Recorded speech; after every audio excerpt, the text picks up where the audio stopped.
The soldiers who fell under Custer's command, along with the unsettling burial mysteries of Little Bighorn, left behind 210 bodies that were stripped and mutilated, scattered across the battlefield in 1876. In the days that followed, shallow graves offered little cover, and the rain soon exposed the bones once more. The demise of Custer's men transcended mere death. Their remains became a source of enduring enigma. What transpired after the final shot was fired? The roots of discord, treaties, and unfulfilled promises from 1851 to 1868 illustrate a two-century saga of American westward expansion clashing with indigenous resistance throughout the continent.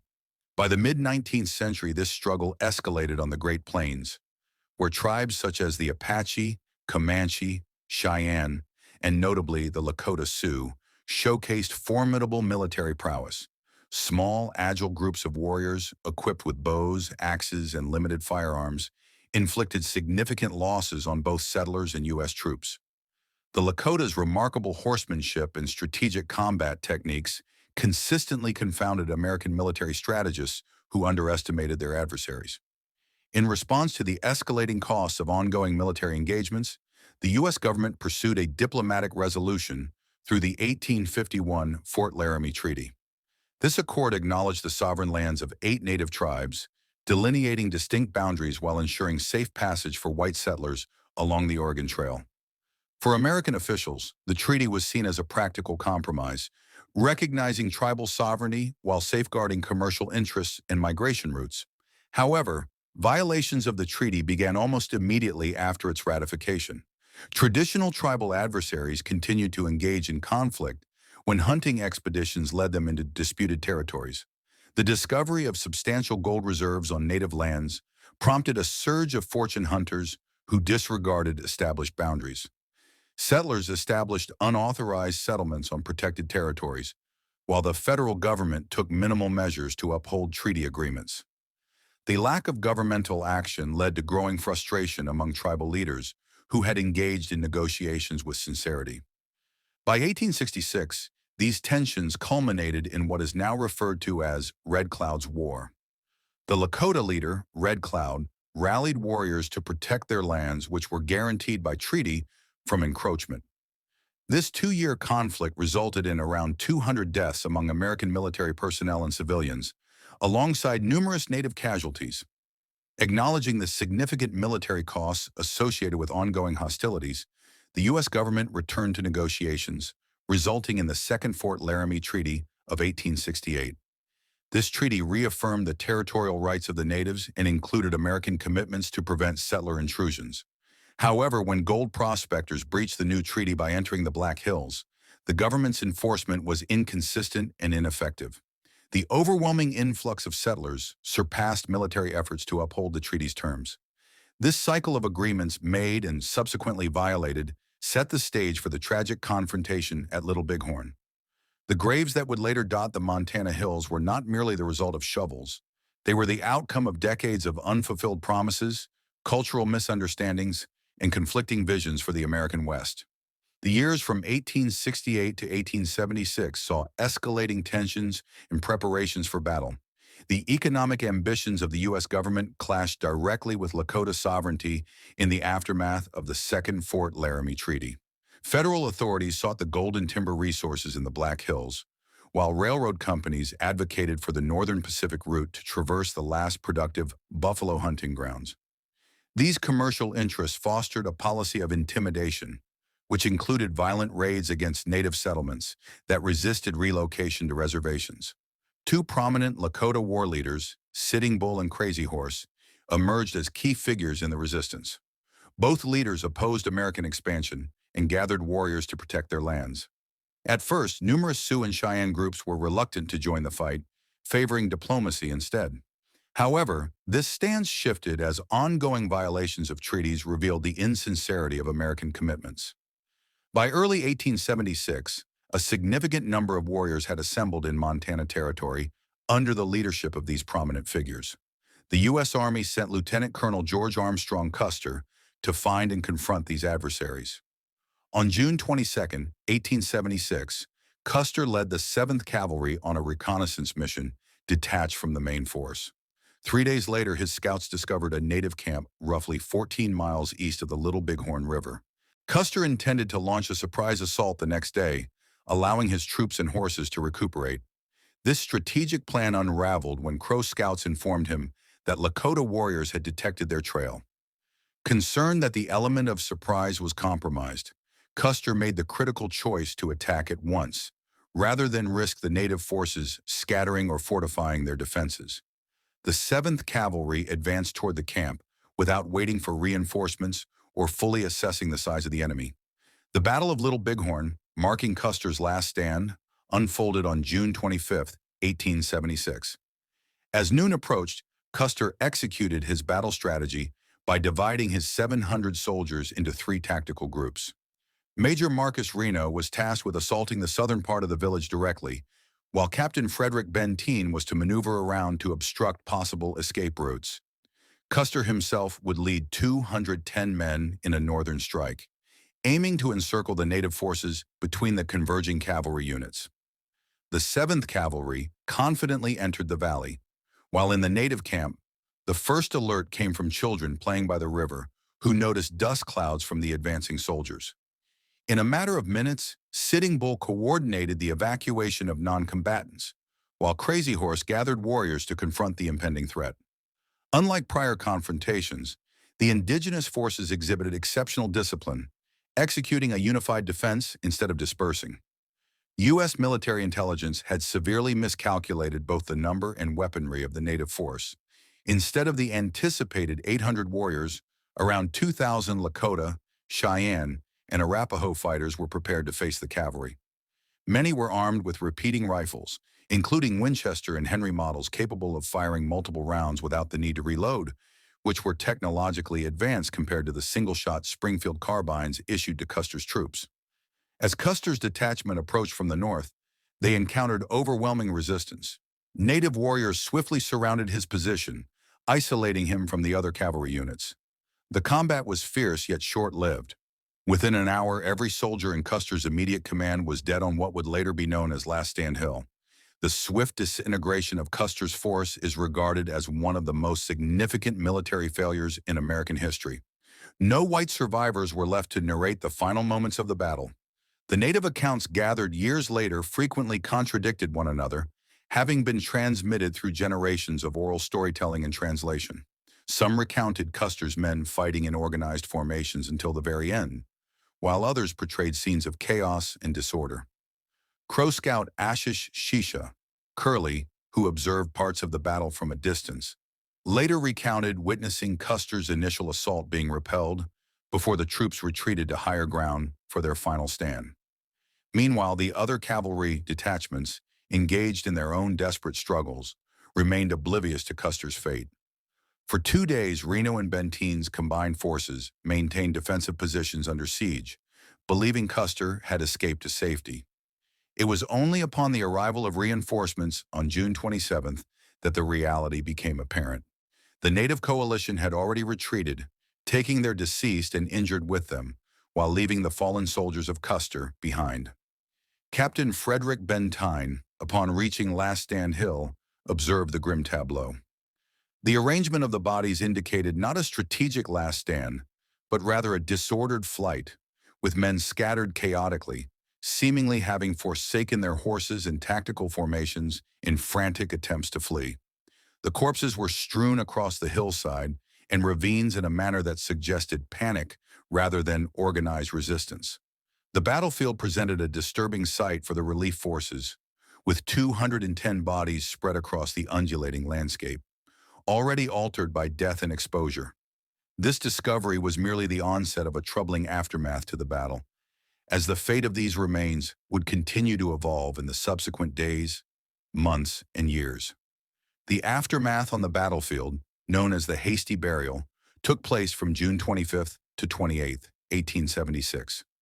The relief forces that encountered the battlefield on June 27, 1876, were confronted with a scene of profound horror. After 3 days under the scorching Montana sun, the 210 bodies of Custer's command had deteriorated into grotesque remnants of their former selves. Each corpse was stripped of uniforms, boots, and equipment, a common practice among victorious warriors who prized these items for their utility. What astonished the recovery team was not the looting itself, but the ritualistic alterations inflicted upon the deceased. The bodies had swollen significantly due to the heat, with skin darkened and split from decomposition. Most were barely recognizable, even to those who had fought alongside them. Lieutenant James Bradley noted in his journal that the sight of the bodies was utterly repulsive. The exposure to the intense sun for 3 days rendered the individuals so unrecognizable that identification was only possible in a few instances. This natural degradation was further exacerbated by intentional alterations made by indigenous warriors in accordance with their spiritual beliefs. For the Lakota and Cheyenne, such mutilation was not viewed as an act of cruelty, but rather as a spiritual imperative. Their cosmological views posited that an individual would enter the afterlife in the same physical state as they were at the time of death. Consequently, certain alterations were believed to hinder enemy warriors from effectively engaging in combat within the spirit realm. Fingers were carefully severed to inhibit the use of spectral weapons. Skulls were crushed to liberate the spirit while simultaneously disorienting the soul. Severing tendons in the legs was intended to prevent pursuit in the afterlife. These practices were indicative of spiritual warfare that transcended physical existence, rather than expressions of animosity. The modifications adhered to recognizable patterns across the battlefield. Private Jacob Adams was discovered with his skull fractured by a stone war club. Sergeant Miles O'Hara had his abdomen incised and filled with grass, a method designed to prevent the spirit from expanding and drifting away. Lieutenant William Cook was decapitated with his head never recovered. The extent of these modifications varied, with officers typically undergoing more extensive alterations than enlisted personnel, reflecting their elevated status.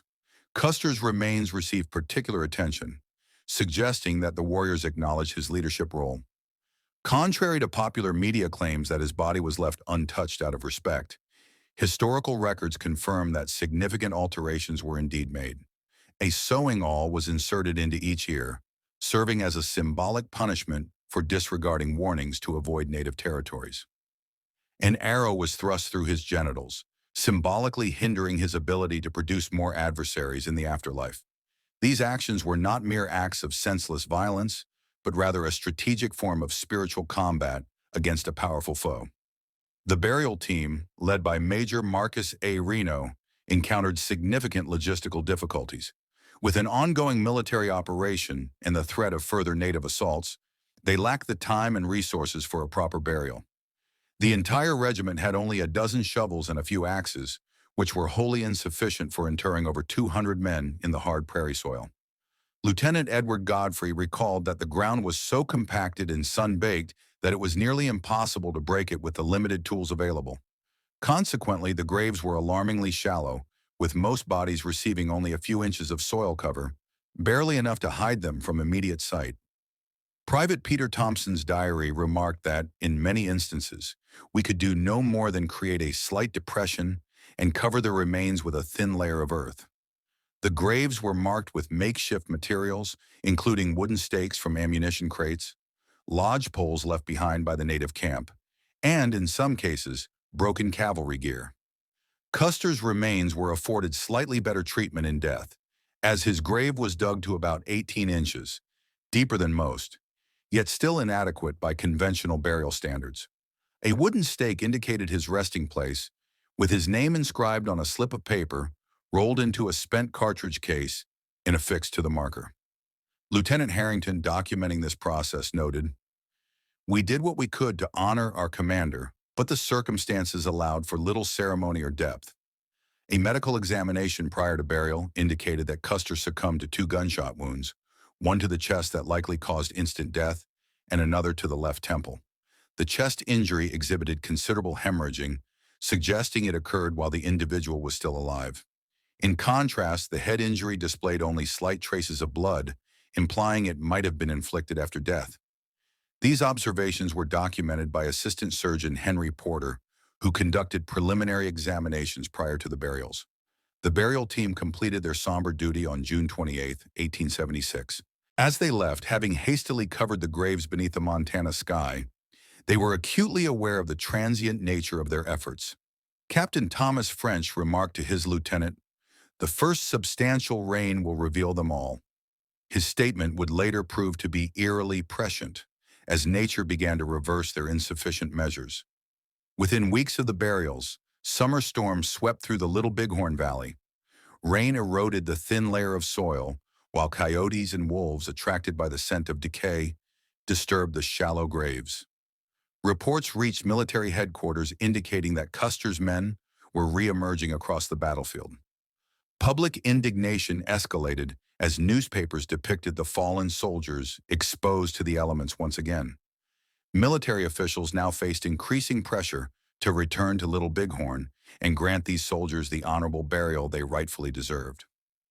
Recovery and reburial. The return to Little Bighorn, 1877.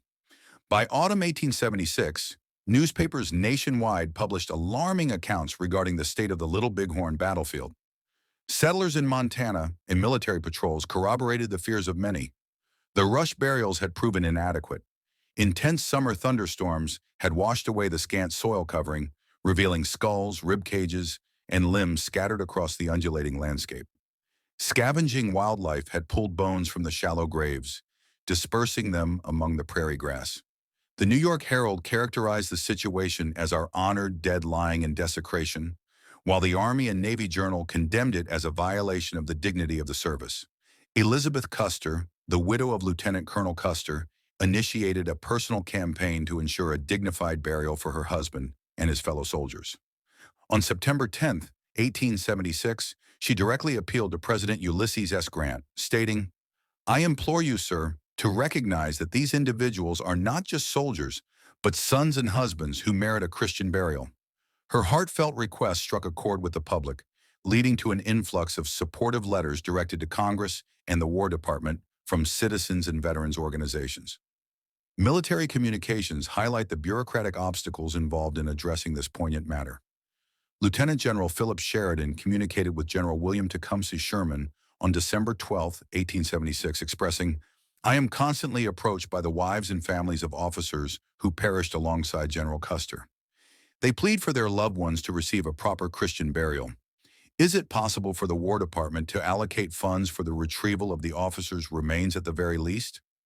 Sherman relayed this request to Secretary of War James Donald Cameron, who initially dismissed it, citing the prohibitive costs in the current fiscal climate and the logistical difficulties of such an operation. Sheridan was unwilling to accept this response. In a letter to Sherman, dated February 1877, he suggested utilizing contingency funds from the operational budget of the Department of Dakota. He stated, "If the department cannot designate specific funds, allow me to reallocate $2,000 from the appropriations for territorial defense to fulfill this sacred obligation." After 3 months of relentless advocacy, the authorities finally sanctioned the mission in April 1877. Captain Michael Sheridan, the general's brother, was appointed to lead a team of 75 men tasked with recovering and reinterring the remains. The recovery team reached Little Bighorn on July 2, 1877, establishing a camp near the battlefield. Private William Meyer of Company F wrote home, "The odor still lingers in the air, even after a year has gone by. This location is haunted by spirits." Captain George Sanderson, the engineer officer tasked with mapping the recovery operation, systematically segmented the battlefield into search grids. He directed his team to identify every stake or marker from the initial burial and verify the presence of any remains. What they uncovered was shocking, even for these seasoned soldiers. Lieutenant Charles Rowe documented that many graves held only partial remains, with the rest dispersed by wolves or water. Skulls were found 50 yards away from their respective bodies, and vertebrae created trails indicating where predators had dragged their prey. Most remains had undergone significant decomposition, reduced to little more than bleached bones, with sporadic patches of leathery skin and hair. Identification was nearly impossible, relying solely on location, dental work, or unique personal items that had been missed by local warriors. Each finding necessitated thorough documentation. Sergeant James Hill kept a ledger detailing the position, condition, and any identifying characteristics of the remains. One entry noted the discovery of Algernon Smith by gold dental work in the upper jaw and its proximity to a marker. Another entry recorded Captain Keogh, identified by a metal scapular still attached to the neck vertebrae. The remains of the officer were given priority, carefully wrapped in canvas and placed in simple wooden coffins made by the details carpenters. Lieutenant Colum Custer's remains were among the first to be recovered, still relatively intact in their 18-inch grave. His distinctive long yellowish hair, although faded and deteriorated, allowed for immediate identification. Dr. Henry Porter, who examined the remains, observed that the entry wound in the left breast and temple was still visible in the preserved tissue. Custer's bones were meticulously arranged in anatomical position within a lead-lined cedar coffin. Captain Michael Sheridan communicated to Elizabeth Custer that the remains of her husband have been retrieved with the utmost dignity possible given the circumstances. He will be returned to you for a respectful burial among the honored dead. The recovery team faced difficult choices regarding the remains of enlisted personnel. Due to limited transportation, they were unable to remove all 210 bodies from the remote battlefield. After discussions with commanding officers, it was decided that only the remains of officers would be sent for burial in national cemeteries or family plots, while the remains of enlisted soldiers would undergo more substantial reburial on site. Sergeant William Inman recounted the process, stating that a proper trench 5 feet deep was dug along the crest of Last Stand Hill, where each man's bones, when sufficiently intact, were wrapped in canvas and arranged in orderly rows.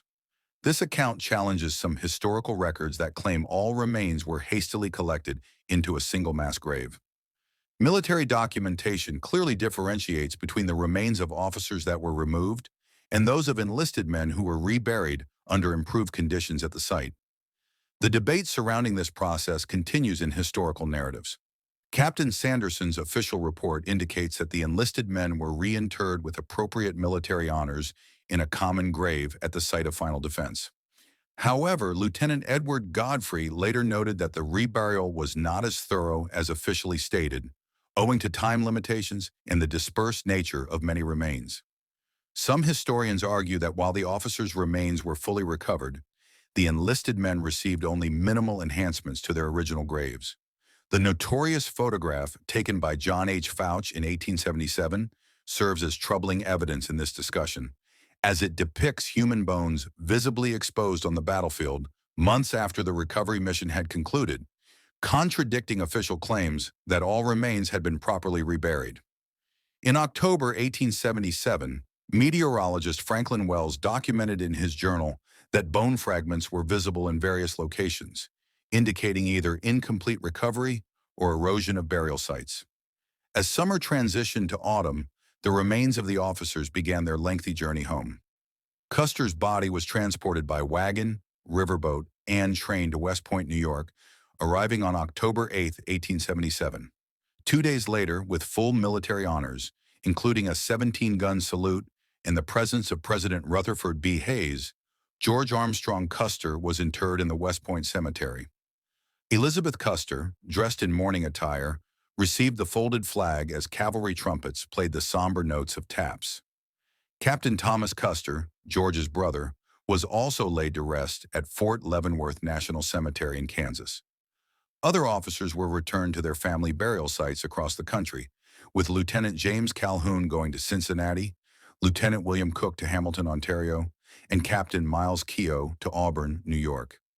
General Philip Sheridan was informed by his brother that the mission had been successfully completed.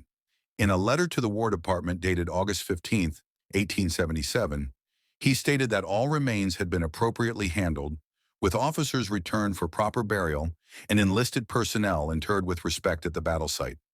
This official stance persisted despite evidence indicating that the situation on the battlefield was far from resolved.